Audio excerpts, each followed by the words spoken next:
Hi everybody, it's Honest John again. Some time ago, several years ago, I received a phone call telling me that one of my cousins had committed suicide.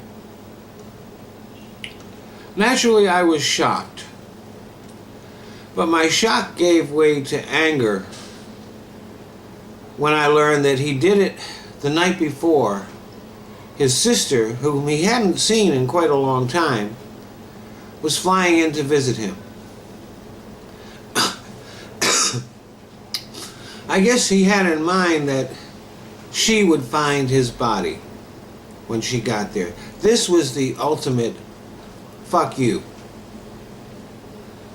Yes, it was an act of despair, but it was even more a statement of rage.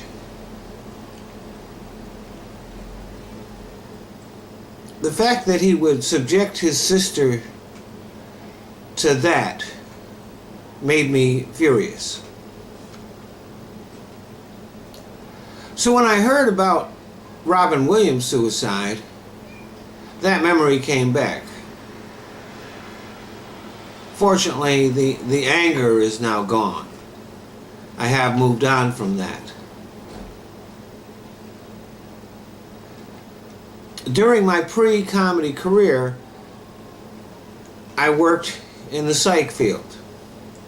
I met several patients who went on to commit suicide, including one elderly lady who wrapped a plastic bag around her head and was lying on the floor dead when myself and another nurse discovered her.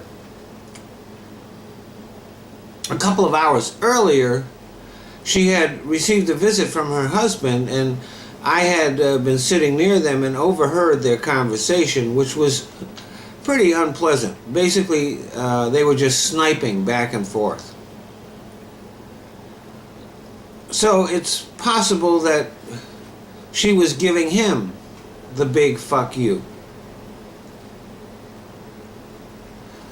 But the reason that suicide can be used as a weapon against the person's loved ones and friends here in America is because of our cultural attitudes about suicide.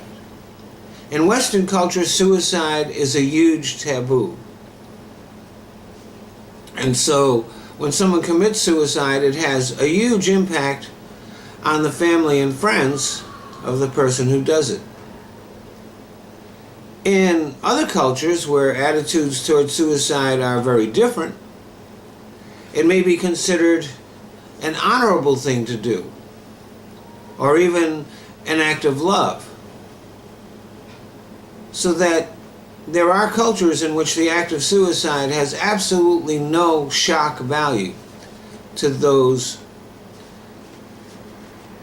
loved ones or friends of the person that does it. But no matter what culture you may live in, the majority of suicides are committed by severely clinically depressed people. And this was the case with Robin Williams. Robin Williams quite simply had a chemical imbalance in his brain, which caused him to experience deep depression. Now, people talk about being depressed all the time, but that's not a clinical depression.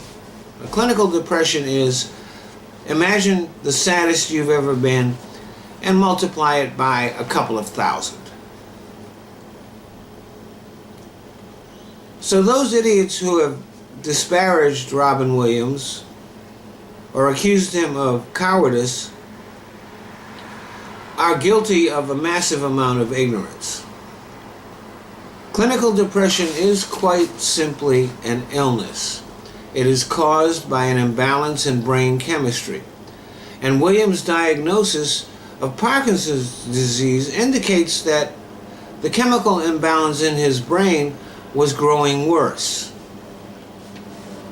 His suicide has nothing to do with his character, his bravery, or his morality.